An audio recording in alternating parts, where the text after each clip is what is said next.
اور یہی مقصد ہے. دیکھیں بالکل ہم نے سپورٹ کیا مولانا صاحب کے بل کو, اور نیشنل اسمبلی اور سینٹ سے وہ اپروو ہوا, لیکن ہماری یہ ازمپشن تھی کہ مولانا صاحب نے کنسنسس ڈیولپ کر لیا ہوگا سارے مدارس سے اور علماء کرام کے ساتھ. تو یہ جب پریزیڈنٹ صاحب کے پاس یہ بل گیا تو انہوں نے کوئی لیگل لکوناس کی وجہ سے اس کے اوپر اعتراض لگایا, لیکن اس کے ساتھ ساتھ جو مختلف مدارس ہیں اور علماء کرام ہیں انہوں نے اعتراض اٹھایا کہ جو 2019 کا معاہدہ ہے اس کے تحت ہم نے تو اپنے مدارس رجسٹر کرا لیے ہیں, ہمارے اکاؤنٹس بھی کھل گئے ہیں, لاکھوں کی تعداد میں بچے جو ہیں وہ اب ریگولیٹ ہو گئے ہیں اس معاہدے کے تحت, اور ہم بچوں کو ویزے بھی مل رہے ہیں, وہ بیرون ملک بھی جاتے ہیں تعلیم حاصل کرنے. تو یہ موقف آیا مختلف علماء کرام کا, علماء کونسل کا, اور جو مختلف بورڈز جو آلریڈی رجسٹرڈ ہیں.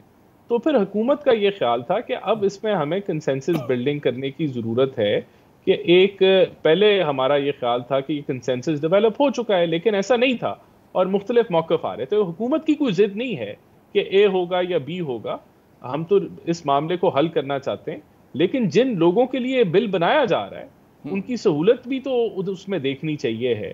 اور یہ آپ نے درست کہا کہ تقریباً 14,000 جو ہیں مدارس, غالباً وہ 18,000 نہیں, ٹوٹل تو 18,400 ہیں, تو 14,400 وہ ہیں کہ جو دیگر بورڈز کے ساتھ ہیں, اور 5 جو ہیں پرانے بورڈز کے ساتھ ہیں 4,400 کے قریب. تو بالکل یہ بات ہے کہ 18,000 سے زیادہ جو ہیں کہتے ہیں مدارس رجسٹرڈ ہیں. شاہدہ صاحبہ, اب ایک سوال یہ پیدا ہوتا ہے کہ سمجھ میں تو یہ بات آتی ہے کہ جی مدارس ہیں, کیونکہ تعلیمی ادارہ ہے, بے شک دینی تعلیمی ادارہ ہے, تو اس کو وزارت تعلیمی کے تحت ہونا چاہیے. منطق کی بات ہمیں یہی لگتی ہے. کیا وجہ ہے کہ مولانا اصرار کریں کہ جی 1860 کے سوسائٹی ایکٹ کے تحت جو ان کی رجسٹریشن ہو, یعنی کہ وہ انگریز کے زمانے کا قانون ہو, اس کے تحت ان کو چلایا جائے؟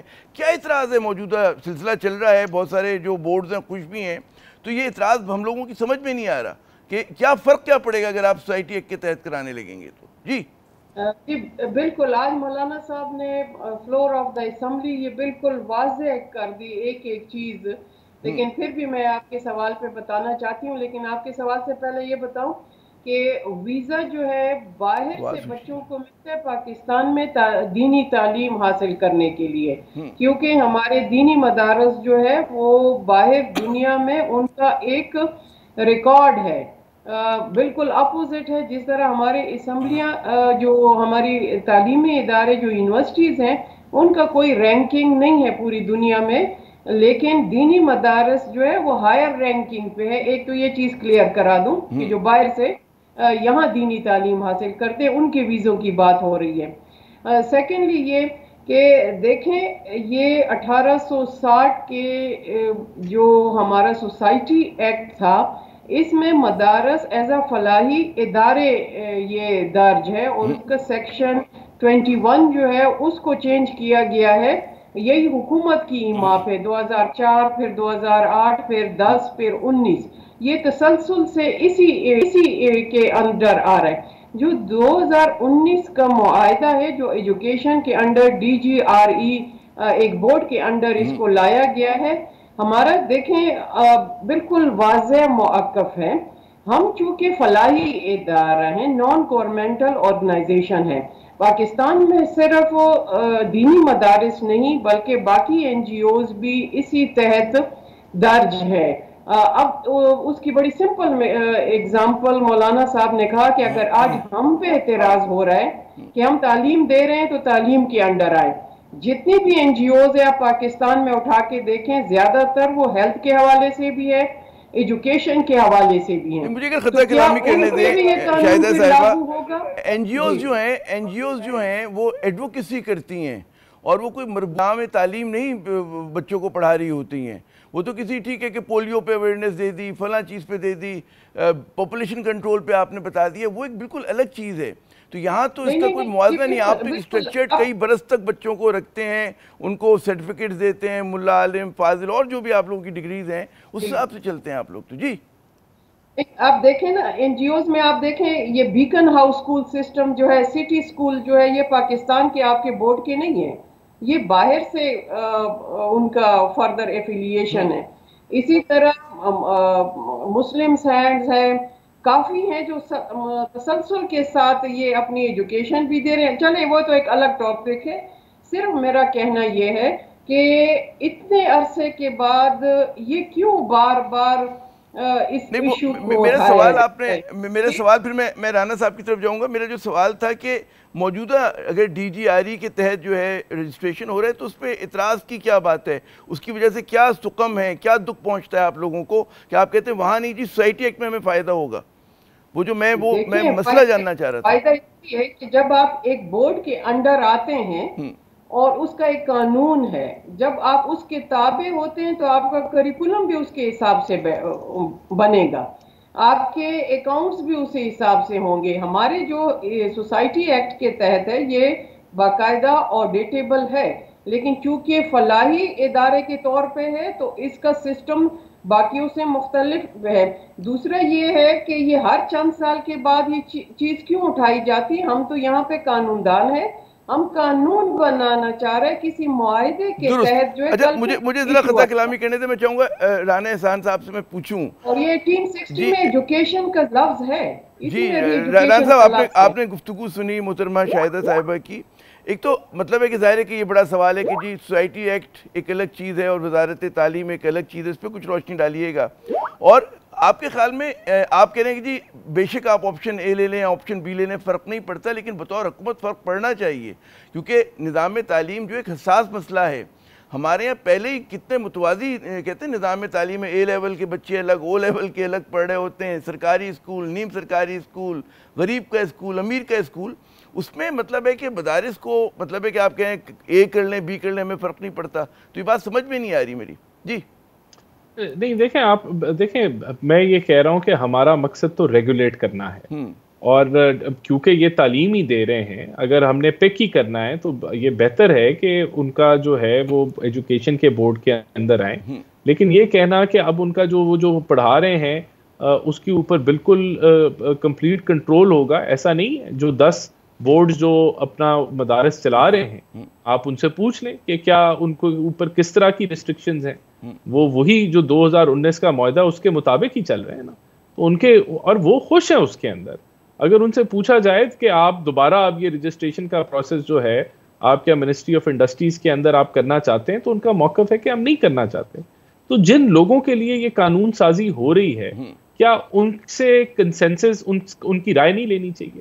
اور اگر رانا صاحب یہ تقسیم رہتی ہے کہ مولانا کے ساتھ جو 5 بورڈز ہیں اور اس میں بھی میں پڑھ رہا تھا اسٹیٹمنٹ جماعت اسلامی والے کہہ رہے ہیں جی ہم ساتھ نہیں ہیں, ہم اس وہ جو ان کا بھی ایک اسٹیٹمنٹ آیا تھوڑی دیر پہلے, تو وہ ساتھ نہیں, چلیں 5 یا 4 بورڈ ان کے ساتھ ہیں, 10 ایک طرف ہیں. تو ایک تجویز یہ بھی آ رہی ہے کہ جناب 2 متوازی رجسٹریشن کے طریقے ہوں, ایک جو وزارت تعلیم کے تحت ہو, ڈی جی آر ای کے تحت ہو, ایک جو سوسائٹی کے تحت. آپ کے خیال میں یہ چیز قابل عمل ہے, ہونا چاہیے, ملک میں مزید پیچیدگی لے کر آئیں, نظام ایک نہیں ہونا چاہیے؟ دیکھیں بہتر تو یہی ہوگا کہ نظام ایک ہوگا, لیکن سب سے بہتر یہ ہوگا کہ اگر کنسنسس کے ساتھ بجائے کہ ہم جو ہے کوئی پروٹیسٹ کی کال کی بات کریں, کیونکہ یہ کوئی ایسا معاملہ نہیں ہے جس سے حکومت جو ہے حکومت کو کوئی ذاتی فائدہ ہو رہا ہے. یہ لاکھوں کی تعداد میں جو بچے مدارس میں پڑھ رہے ہیں ان کے مستقبل کی بات ہے.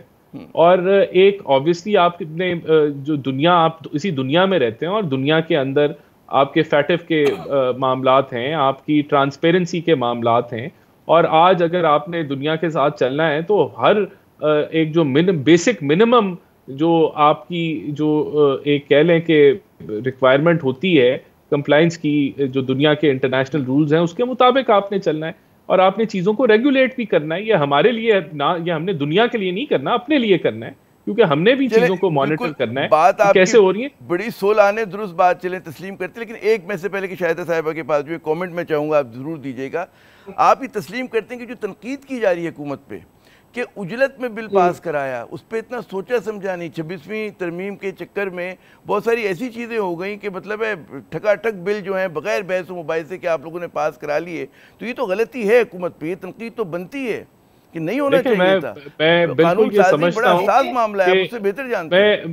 میں سمجھتا ہوں کہ جب مولانا صاحب نے, جب حکومت نے اجلت میں کوشش کی کہ ہم 26ویں آئینی ترمیم کو پاس کر لیں, تو تب مولانا صاحب نے ہمیں روکا اور انہوں نے کہا کہ آپ اپوزیشن سے بھی مشورہ کریں, کیونکہ اپوزیشن بھی سٹیک ہولڈر ہے. تو ان سے ہم نے مشاورت کی, وہ جو اسپیشل کمیٹی تھی, لیکن ایسی اسپیشل کمیٹی کہ جس کے اندر, کیونکہ مدارس کو تو ریپرزینٹ سیاسی جماعتیں تو نہیں کرتی, بہت سارے مدارس ایسے ہیں جو سیاست کے اندر جن کا حصہ نہیں ہے, وہ نیشنل اسمبلی میں نہیں بیٹھتے, مولانا صاحب بیٹھتے ہیں. تو ہمیں اس وقت مختلف جو علماء کرام تھے اور جو مختلف بورڈز کو ریپرزینٹ کرتے تھے, ان کے ساتھ ڈیٹیل مشاورت کرنی چاہیے تھی.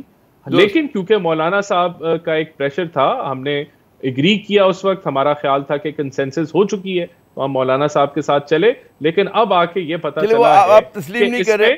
میرے خیال میں تو ہم جیسے ناچیز لوگوں کی رائے کہ بھائی وہ اتنا جھبڑ دبڑ میں قانون سازی ہمارے ملک میں ہوتی ہے نا, مہینوں ایک چیز پر بحث ہوتی ہے تب جا کے قانون بنتا ہے. رانا صاحب آپ مجھ سے بہتر جانتے ہیں, بلکہ آپ ہی ہمیں بتا سکتے ہیں اس کے بارے میں. حساس معاملہ ہوتا ہے قانون سازی. تو یہاں تو ہوا کہ بھئی سیاسی موقع پرستی کی وجہ سے یا مولانا کو بنانے کی وجہ سے جلدی میں ہو گئے. لیکن مجھے اجازت دیں میں شاہدہ صاحبہ سے پوچھوں. شاہدہ صاحبہ, یہ جو خواہش ہے ابھی جس کا اظہار رانا صاحب نے کیا کہ جی حکومت کا کام ہے ریگولیٹ تو کرے گی, اوورسی تو کرے گی کہ جی مدارس میں کیا پڑھا رہے ہیں, کیا سلیبس ہے. اب ہمیشہ الزام رکھتا ہے جی ایکسٹریمزم کا, انتہا پسندی پھیلانے کا, کہیں پہ فرقہ واریت کا رکھتا ہے, کہیں پہ فنڈز کے کدھر سے آئے کدھر سے پیسے گئے. تو کیوں آپ لوگ سمجھتے ہیں کہ جی مدارس جو ہیں وہ مطلب علاقہ غیر ہونا چاہیے اور حکومت کی کوئی اوور سائٹ نہیں ہونی چاہیے اس کے اوپر؟ دیکھیں یہ بالکل ایک غلط کنسپٹ ہے, اور میں کہوں گی کہ مس کنسپٹ ہے کہ ہم کہتے ہیں اوور سائڈ نہیں ہونا چاہیے. اگر یہ ایکٹ پڑھیں اور جو اس میں جو ہے سیکشن 21 ڈالا گیا ہے, یہ حکومت کی ایما پہ ہی ڈالا گیا. اس میں جو ٹیررزم ہے, جو سیکٹیرینزم ہے, جو ریلیجن کے حوالے سے کسی اور ریلیجن کو نہیں ٹارگٹ کیا جائے, یہ بالکل واضح لفظ بلفظ لکھا ہوا ہے اور حکومت کی طرف سے لکھا ہوا ہے. آڈٹ کا ذکر کیا ہوا ہے. پہلے تو آپ یہ بتائیں, دیکھیں مینجمنٹ کے لحاظ سے اگر ہم دیکھیں تو وہ ایک معاہدہ جو ہوتا ہے ایگریمنٹ, وہ under the control of government ہوگا, یا جو باقاعدہ ایک بورڈ تشکیل دیا جائے, ایک پراپر اسکیلیٹن ہو, وہ انڈر دی کنٹرول ہوگا. دوسری بات یہ ہے کہ ہمیں جو سب سے بڑا خدشہ ہے وہ یہی ہے کہ دن بدن جس طرح کریکولم میں چینجز لائی جا رہی ہیں, یہ دینی علوم ہے.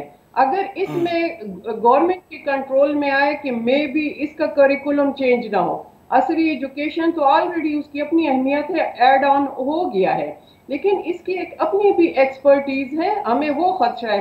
دوسرا یہ ہے کہ پاکستان میں آپ دیکھیں کتنے سسٹمز ہیں ایجوکیشن کے, او لیول بھی ہے, گورنمنٹ بھی ہے, کبھی ایک صوبے کے میں بھی آپ دیکھیں تو ملٹیپل آپ کے پاس جو ہے مختلف بورڈز الگ ہیں, یونیورسٹی کا سسٹم الگ ہے, کہیں پہ بی ایس ہے, کہیں پہ نارمل ڈگریز آ رہی ہیں. تو پہلے تو وہ آپ سٹریم لائن کریں, اور میں نے جس طرح پہلے ہی کہا ہے کہ دیکھیں یہ ایک سسٹم ہے, سموتھ ہے, اس کو چلنے دیں, اور آلریڈی گورنمنٹ نے ہی ڈرافٹ بنایا. اچھا, سیکنڈلی امپورٹنٹ چیز یہ کہ ہماری طرف سے بالکل یہ دعویٰ بھی ہے کہ اگر آپ اس کو ایکٹ, ہم جس طرح ہم کہہ رہے ہیں کہ یہ ایکٹ ہے, اب اس میں اور کوئی ٹیکنیکل بات نہیں ہے, ہم نے ایکٹ بنا دیا, آپ اس کو تسلیم کریں, گزٹیڈ کریں, آپ کے پاس 2/3 میجورٹی, گورنمنٹ کے پاس سمپل میجورٹی تو ہے نا, آپ اس کو چینج کرنا چاہیں, اس میں امینڈمنٹ لے کے آ جائیں تو بالکل اوپن ہے اگر یہ ایکسیپٹیبل نہیں ہے. اچھا, یہ شاہدہ صاحب میں چاہوں گا آپ بھی کامنٹ کیجئے گا, میں خطہ کلامی یوں کروں کہ ایک بہت اہم چیز ہم دیکھتے ہیں کہ دنیا چاند پہ پہنچ گئی ہے رانا صاحب, اور اے آئی کا دور آ گیا, آرٹیفیشل انٹیلیجنس کا آ رہا ہے, جابز ڈسکارڈ ہو رہی ہیں, سائنس کہتے ہیں نا وہ چھلانگے مار کے ترقی کر رہی ہے, دنیا کہاں سے کہاں جا رہی ہے. اور پاکستان کا مسئلہ دیکھیں, 25 کروڑ کا ملک, ہم ابھی تک اس معاملے پہ اٹکے ہوئے کہ جی رجسٹریشن کیسے ہوگی. تو کچھ ہمیں شرم نہیں آنی چاہیے اس بات کے اوپر کہ دنیا کہتے ہیں نا جو وہ ہے, دنیا کہاں چلی گئی, زمانہ چال قیامت کی چل گیا, اور ہم کن چیزوں پہ وقت ضائع کر رہے ہیں. جی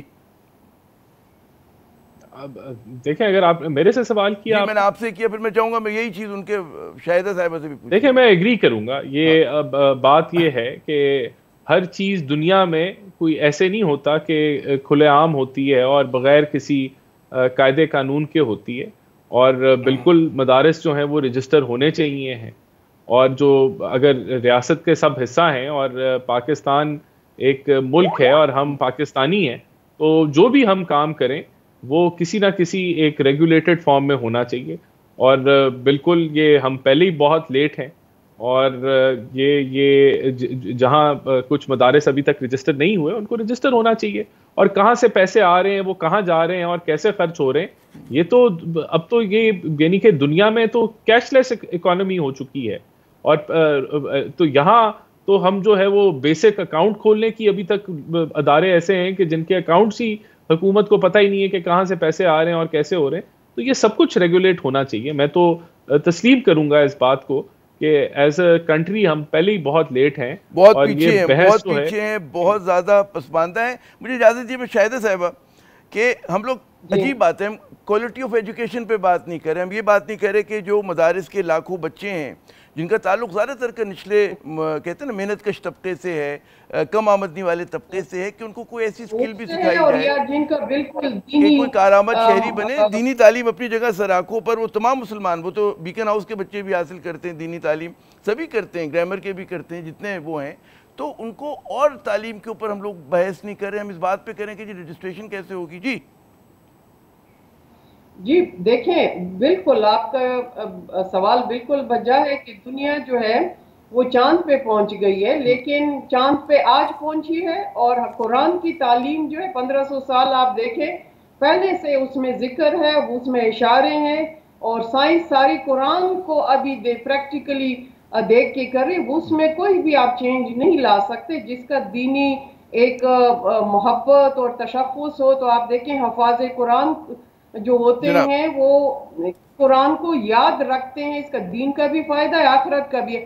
رجسٹریشن ایک ٹیکنیکل چیز ہے, اور یہ میں یہی ہمیں یہی خدشہ ہے کہ ایف اے ٹیک دینی مدارس کیوں, یہ آپ کے دین کے حوالے سے بقول آپ کے آپ لوگوں کو خطرہ ہے کہ اس میں مداخلت کر سکتے ہیں. شاہدہ صاحبہ یہ ایسا موضوع ہے, بہت ہی سنجیدہ موضوع ہے, اس پہ مزید بات ہونی چاہیے, منٹوں میں نہیں بلکہ گھنٹوں بات ہونی چاہیے. لیکن کیا کیا جائے کہ ہمارے پروگرام کا دامن جو ہے وہ ذرا سا تنگ ہوتا ہے. ہم یہاں پہ ایک وقفہ لیں گے. میں بہت شکریہ ادا کرتا ہوں شاہدہ صاحبہ کا بھی اور رانا صاحب کا بھی کہ انہوں نے وقت دیا. ناظرین وقفہ لیتے ہیں, وقفے کے بعد جب دوبارہ حاضر ہوں گے تو ایک اور بہت بڑا اہم مسئلہ ہے. کیا مطلب ہے, آپ کو تو پتہ ہی ہماری سیاست میں کس قسم کی جوتم پیدار جاری ہے, اور ہمیں پتہ ہے کہ کس طرح سے مطلب ہے کہ حکومت بمقابلہ پی ٹی آئی, یعنی کہ حکومت کا ایک ہی محاذ نہیں اور بھی محاذ ہیں, تو حکومت بمقابلہ پی ٹی آئی. اور لیکن پھر پی ٹی آئی کی اگر بات کریں تو اس کی اپنی ایک سیاست ہے, اس میں بھی مطلب ہے کچھ اختلافات کی ہم بات سنتے ہیں, اس میں بھی ہم سمجھتے ہیں کہ وہ لوگ جو ہیں جس طرح کی فیصلہ سازی کر رہے ہیں اس سے خود ان کو بھی نقصان ہو رہا ہے, اور بعض لوگ الزام لگاتے ہیں کہ ملک کو بھی ہو رہا ہے.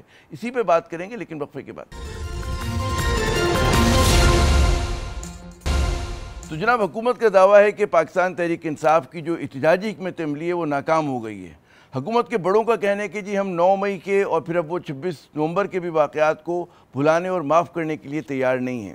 اچھا دوسری جانب ہم دیکھتے ہیں کہ جی پی ٹی آئی کی جانب سے جو ہیں متضاد اشارے مل رہے ہیں. ایک طرف تو ظاہر ہے کہ سول نافرمانی کی بات ہو رہی ہے, دوسری طرف مذاکرات کے لیے بھی تیار ہیں, لیکن حکومت جو ہے وہ مذاکرات کے معاملے میں اتنی پرجوش نہیں ہے.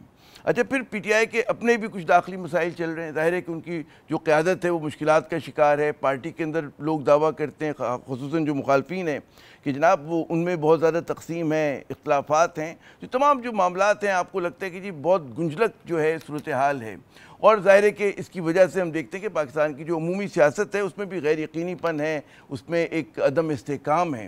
تو معاملات جو ہیں وہ آگے بڑھیں گے تو کیسے بڑھیں گے؟ اگر پی ٹی آئی کی سیاست بند گلی میں آ گئی ہے تو اس کے پاس کیا سبیل ہے کہ وہ اس بند گلی سے اپنے آپ کو نکال سکے؟ کیونکہ اب تک جو اس کی حکمت عملی رہی ہے اس نے اس کی مشکلات میں, اس کے جو ناقدین ہیں بلکہ اس کی حمایتی بھی, وہ کہتے ہیں کہ جی مشکلات میں اضافہ ہی کیا ہے.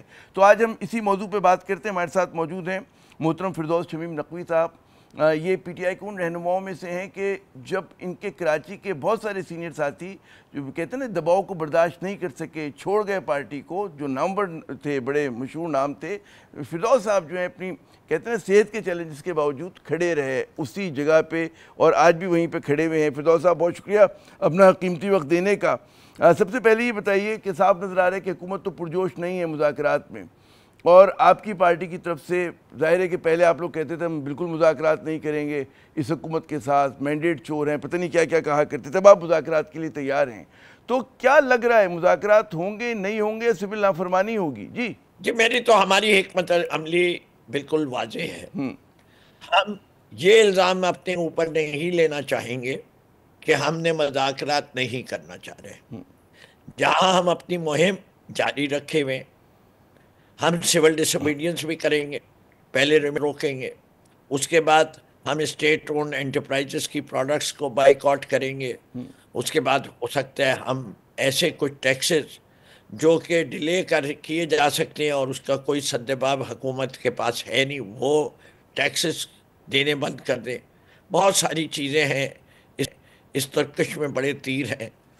ساتھ ساتھ ہماری public protest, demonstration, lockouts, stopping the traffic, یہ ساری چیزیں بھی سول ڈس اوبیڈینس کا بھی حصہ ہے، اور ملکوں میں جہاں پروٹیسٹ ہو رہی ہوتی ہیں یہ پروٹیسٹ کے طریقے جائز بھی مانے جاتے ہیں۔ یہ بتائیے کہ آپ نے فرمایا کہ ترکش میں بہت تیر ہیں، بالکل ہوں گے، لیکن ان تیروں سے ہم دیکھتے ہیں کہ پی ٹی آئی بھی اتنی ہی گھائل ہو رہی ہے۔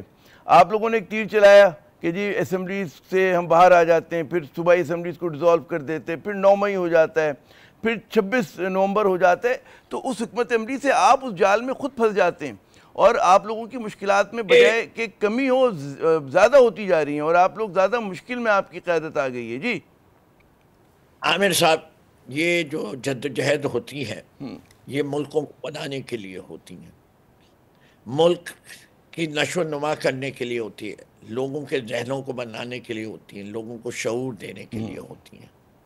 ہم یہ سمجھتے ہیں کہ بغیر الیکشن کیمپین کیے، بغیر جلسہ کیے، جلوس کیے، مختلف الیکشن سمبل پہ بھی لڑ کے جو نتائج 8 فروری کو آ رہے تھے اس کے لحاظ سے 2/3 اکثریت اس جماعت کو ملی، کہ وہ شعور ہے جو ہم نے دیا۔ آج جب ہم 24 نومبر کو نکلے تھے اور 25 کو جب ہم داخل ہو رہے تھے اسلام آباد میں شام کے 6 بجے، تو ہمارے ناقدین اور جو انڈیپینڈنٹ میڈیا ہے اس نے جو تعداد بتائی وہ 3 لاکھ کی تھی۔ پاکستان کے تاریخ میں اس سے بڑا کبھی مجمع جمع نہیں ہوا کسی پروٹیسٹ پہ، روڈ پروٹیسٹ پہ۔ 22 کلومیٹر کے اوپر لوگ پھیلے ہوئے تھے، اور جس طرح سے ظلم کیا گیا ہے 26 نومبر کی رات کو روشنیاں بند کر کے، اور اس سے پہلے 21 نومبر سے موٹر ویز بند کر دی گئی، انٹرنیٹ بند کر دیا گیا۔ پورا ملک واقف ہے کہ کیا ہوا، اور حکومت کا بیانیہ بھی سامنے اور آپ کا بھی بیانیہ سامنے۔ جی، اور وہ بھی کس جماعت کے لیے؟ جس کو مریم بی بی دونوں۔ اچھا فردوس صاحب، مجھے ذرا خطا کلامی کرنے دیں۔ مجھے کان میں کہا گیا ہے کہ جی بریک لوں میں فوراً، یعنی کہ وقفہ لوں، وقفے کے بعد جب دوبارہ آتے ہیں فردوس شمیم نقوی صاحب ہمارے ہوں گے، ان سے مزید بات کرتے ہیں، ہمارے ساتھ رہیے گا۔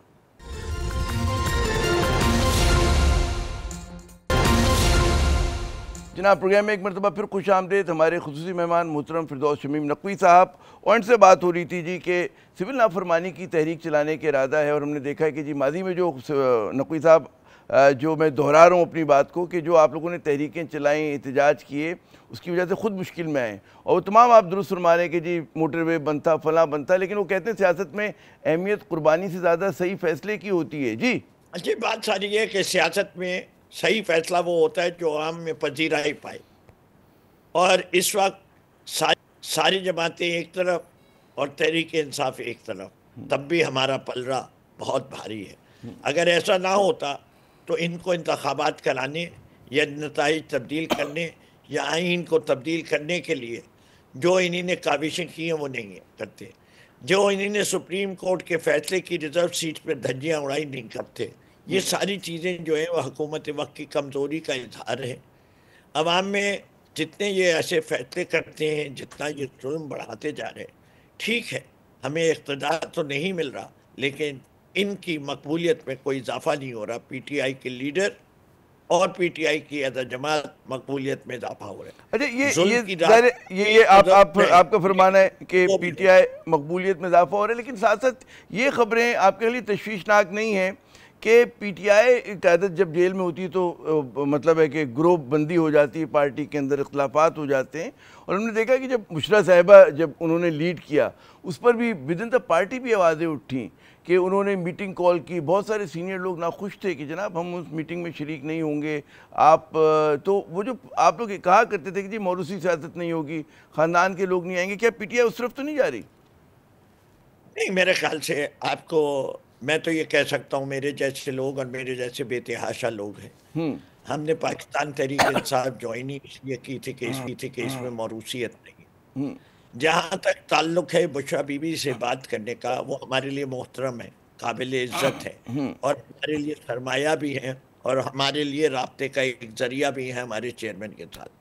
اس وقت پچھلے 4 ماہ سے مجھے ملنے نہیں دیا جا رہا، میرے پارٹی کے باقی ساتھیوں کو نہیں ملنے دیا جا رہا، روک دیتے ہیں. ہم باہر گھنٹوں بیٹھے رہتے، ملنے نہیں دیتے. تو ایسی صورتحال میں جب وہ اپنے کیسز کے لیے جاتی ہیں، ان کے ہماری چیئرمین سے ملاقات ہوتی ہے، تو وہ ہمارا ایک بڑا زبردست قسم کا کمیونیکیشن چینل ہے، اور وہ جو رول پلے کر رہی ہیں وہ میرے خیال سے قابل ستائش ہے. لیکن اس پارٹی میں انشاءاللہ کبھی بھی موروثیت نہیں آئے گی. اچھا، آپ نے فرمایا کہ چینل پیغام کا ذریعہ ہیں، تو ظاہر ہے کہ عمران خان صاحب کے پاس پوری معلومات تو ہیں نہیں، بہت ساری چیزیں ان کو نہیں پتہ، اور جو وہ پیغام دیتے ہیں وہ آ کے منوان دہرا دیتی ہیں، کبھی ان کی بہن دہرا دیتی ہے، کبھی ان کی بیگم صاحبہ دہرا دیتی ہیں، اور وہ بعض اوقات اس کی اونرشپ آپ کی سیاسی قیادت نہیں لے رہی ہوتی.